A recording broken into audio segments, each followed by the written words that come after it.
इस कहानी में हमें दिखाया जाता है कि एक जहरीला वायरस फैलने की वजह से पूरी दुनिया के सभी इंसान ज़ॉम्बी में बदल चुके हैं। लेकिन ये कोई आम ज़ॉम्बी नहीं, बल्कि ये इतने तेज हैं कि दौड़ते हुए हवाई जहाज को भी पकड़ सकते हैं। कुछ तो इतने चालाक हैं कि इंसानों से भी हटकर सोच सकते हैं, और कुछ ज़ॉम्बी कई किलोमीटर दूर अपने टारगेट को सूंघने की ताकत से ढूंढ सकते हैं। लेकिन इस खतरे से घिरी हुई दुनिया में अब सिर्फ 2 ही इंसान जिंदा बचे हैं। क्या ये दोनों सर्वाइव कर पाएंगे या नहीं, जानते हैं आज की इस वीडियो में। कहानी की शुरुआत में हम एक लड़के को देखते हैं जो अपने कमरे में बैठकर टीवी पर कार्टून देख रहा होता है कि तभी अचानक टीवी का सिग्नल चला जाता है और स्क्रीन पर एक इमरजेंसी रिपोर्ट आने लगती है। ये खबर उस लड़के की मुस्कुराहट छीन लेती है। टीवी में बताया जाता है कि दुनिया भर में एक बहुत ही जहरीला वायरस फैल गया है, जिससे इन्फेक्टेड लोग कुछ मिनटों के अंदर भयानक ज़ॉम्बी जैसे बन जाते हैं। ये वायरस बहुत तेजी से फैलता है और पूरी दुनिया इस वायरस की चपेट में आ चुकी है। टीवी में बताया जाता है कि जो भी ये खबर सुन रहा है वो जल्दी से खुद के लिए कोई सेफ जगह देख ले। लड़का ये सब देख ही रहा होता है कि अचानक ऊपर के कमरे से अजीब तरह की आवाज आती है। वो आवाज सुनकर लड़के के गले में सांसें अटक जाती हैं। लड़का धीरे धीरे ऊपर जाकर देखता है तो पता चलता है कि ये उसकी बड़ी बहन का मजाक था। उसके बाद ये दोनों लड़के अपनी माँ के कमरे की तरफ जाते हैं और वहाँ जाकर ये देखते हैं कि उनकी माँ बहुत परेशान है। वो अपने हस्बैंड को फोन करके इस सिचुएशन के बारे में बताती है। उसका हस्बैंड जो एक पायलट है वो अपने बच्चों और वाइफ को बताता है कि हर तरफ ये वायरस तेजी से फैल रहा है, इसलिए तुम सब घर पर मेरा इंतजार मत करो और जल्दी से किसी तरह करके इस शहर से दूर निकल जाओ। वो अपने बच्चों से कहता है कि परेशान मत हो, तुम्हें कुछ नहीं होगा, तुम्हारी माँ तुम्हें एक सेफ जगह में ले जाएगी। वो अपने हाथ में पहना हुआ लकी ब्रेसलेट अपने बच्चों को दिखाता है, जो कि ये ब्रेसलेट उसकी बेटी एबिगेल ने बनाया था। ये देखकर एबिगेल बहुत खुश हो जाती है। दूसरी तरफ उनकी माँ जल्दी जल्दी से सामान इकट्ठा कर रही होती है। तभी उन्हें बाहर से चिल्लाने की आवाजें सुनाई देने लगती हैं, इसलिए वो जल्दी से अपने दोनों बच्चों को लेकर घर से बाहर निकल आती है। जैसे ही वो कार में बैठने वाले होते हैं, अचानक एक ज़ॉम्बी उन बच्चों की माँ पर अटैक कर लेता है। डर के मारे एबिगेल जल्दी से कार के नीचे छुप जाती है और अपनी आंखों के सामने अपने छोटे भाई और माँ को ज़ॉम्बी के हाथों मरते हुए देखती है। वो ज़ॉम्बी उस छोटी बच्ची को देख नहीं पाता और वहाँ से चला जाता है। ये छोटी लड़की डर से कांप रही होती है कि तभी वो देखती है कि उसकी माँ भी एक ज़ॉम्बी बन चुकी है। लड़की की माँ अपनी बेटी को देखकर उसकी तरफ बढ़ने लगती है। इससे पहले कि वो अपनी बेटी को मार पाती, ठीक उसी समय पर एक अंकल फरिश्ते की तरह आकर एबिगेल की माँ को मार देता है और एबिगेल को बचा लेता है। थोड़ी देर बाद वो देखते हैं कि एबिगेल का छोटा भाई भी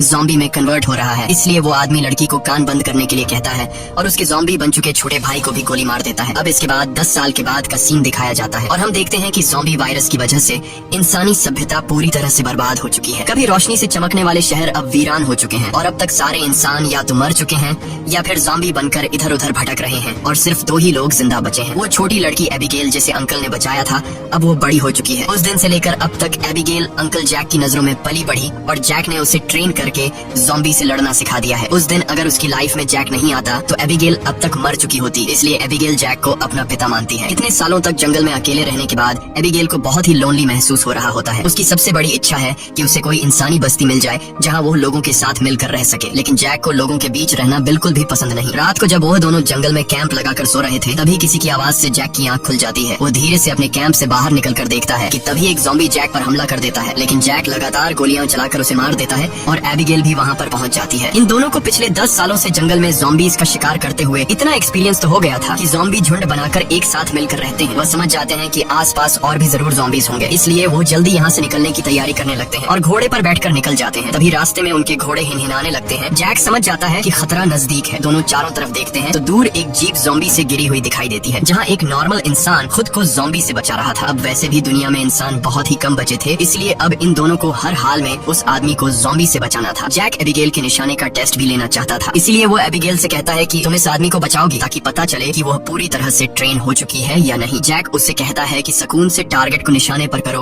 और फिर उसे शूट कर दो, लेकिन एबिगेल जल्दबाजी में गोली चला लेती है, जिससे वो गोली ज़ॉम्बी के साथ साथ उस सर्वाइवर को भी लग जाती है। ये देखकर जैक एबिगेल पर काफी गुस्सा करता है। जिसके बाद वो दोनों इंसान के पास जाते हैं। वो देखते हैं कि ये आदमी अब बच नहीं सकता, इसलिए जैक उसे खुद ही मार देता है ताकि अगर उसे ज़ॉम्बी ने काटा हो तो वो दोबारा जिंदा न हो जाए और हमारे लिए खतरा न बने। उसके बाद वो दोनों उस मरे हुए आदमी की कार से जरूरत की सारी चीजें लेने लगते हैं। जैक मरे हुए आदमी के जूते ले लेता है और जैसे ही वह उन जूतों को पहनता है, तभी वहाँ मरे हुए आदमी के और साथी भी आ जाते हैं और बहुत सारे हथियारबंद लोग उन्हें घेर लेते हैं। एक बंदा जब मरे हुए इंसान के जूतों को जैक के पैरों में देखता है तो उन्हें शक होने लगता है कि उन्होंने सामान लूटने के लिए उनके साथी को मारा है। जब ये लोग जैसे ही इन दोनों को मारने लगते हैं, तभी एक प्रेग्नेंट लेडी कार से उतरती है और अपने साथियों से इन दोनों को छोड़ने के लिए कहती है। तभी काला घोड़ा फिर से इन्हें वार्निंग देता है और अगले ही पल दूर जंगल से तेज आवाजें आने लगती हैं। बहुत सारे ज़ॉम्बी तूफान की तरह चारों तरफ से उनकी ओर बढ़ने लगते हैं। वो लोग इतने तेज रफ्तार से आते हैं कि उन्हें भागने का मौका नहीं मिलता, इसलिए हथियार निकालकर वही मुकाबला करते हैं। यहाँ सबके पास हथियार तो थे, मगर ज़ॉम्बी की तादाद काफी ज्यादा थी, इसलिए वो एक एक करके ग्रुप के बहुत से लोगों को काट लेते हैं। बचे हुए लोगों के पास छुपने की कोई जगह नहीं होती और जल्द ही यह बहुत ही कम कम लोग बच जाते हैं। एक मजबूत आदमी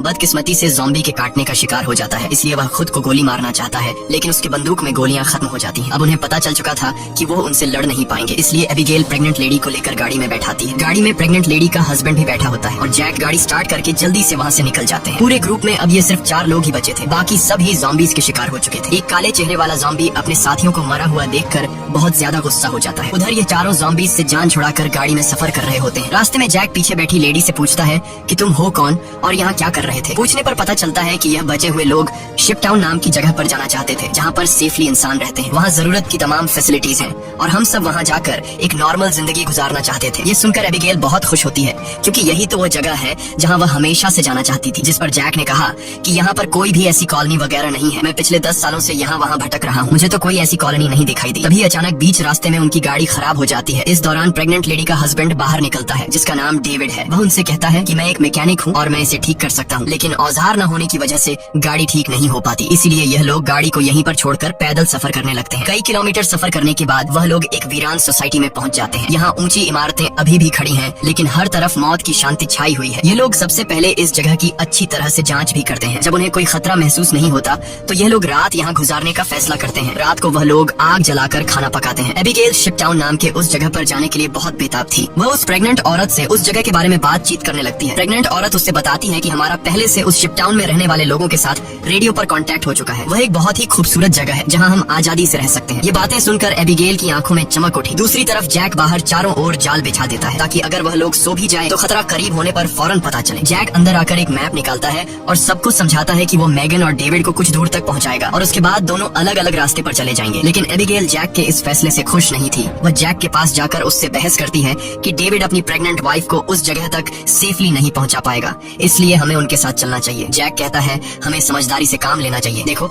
जहाँ लोग ज्यादा होते हैं वहाँ पर खतरा भी ज्यादा होता है। लेकिन एबिगेल जैक के इस फैसले से नाराज होकर चली जाती है। हालांकि दोनों को ये नहीं पता होता कि वह काले चेहरे वाला ज़ॉम्बी उनकी गाड़ी को सूंघते हुए वहाँ तक पहुँच चुका है। अगली सुबह एबिगेल छत पर बैठकर अपने बचपन की फोटोज देख रही होती है कि अचानक नीचे पेड़ों से सरसराहट की आवाज आती है। वो समझ जाती है कि ज़ॉम्बी अंदर आ गए हैं और सबको वार्निंग देने के लिए नीचे दौड़कर जाती है कि तभी रास्ते में एक ज़ॉम्बी भी उसके पीछे लग जाता है। एबिगेल खुद को बचाते हुए ऊपर सीढ़ियों पर चढ़ने लगती है और पीछा करने वाले ज़ॉम्बी को झटका देते हुए नीचे गिरा देती है। लेकिन इस चक्कर में उसका बैलेंस बिगड़ जाता है, जिससे वह भी नीचे गिरने वाली होती है। लेकिन तभी जैक ने वक्त पर आकर उसे बचा लिया। थोड़ी देर बाद काले चेहरे वाला ज़ॉम्बी अपने साथियों के साथ वहाँ पहुँच जाता है, क्योंकि उसे पता चल जाता है कि उनका साथी कहाँ पर मरा है। लेकिन वह पहले से बिछाई गई जाल में फंस जाते हैं, जिसमें काफी सारे ज़ॉम्बी मारे जाते हैं। जैक धमाके की आवाज सुनकर समझ जाता है कि ज़ॉम्बी का झुंड उस जगह तक पहुंच गया है जहां हम कल रात ठहरे थे और ज़ॉम्बी अभी तक उनका पीछा कर रहे हैं। लेकिन अच्छी बात ये थी कि ये लोग उस जगह को छोड़कर वहां से आगे निकल चुके थे। तभी रास्ते में एबिगेल को याद आता है कि थोड़ी दूर पर एक छोटा सा हवाई अड्डा है जहाँ पर मेरे फादर काम किया करते थे। शायद वहाँ कुछ हवाई जहाज बचे हों जिससे हम आसानी से शिपटाउन तक पहुँच सकते हैं। लेकिन जैक कहता है कि अगर हम एयरपोर्ट गए तो वह एक खुली जगह है और अगर वहाँ ज़ॉम्बीज ने घेर लिया तो वहाँ हमारे पास जान बचाने का कोई रास्ता नहीं होगा और मुश्किल है कि हमें वहाँ एरोप्लेन भी मिल जाए। लेकिन एबिगेल के बार बार कहने पर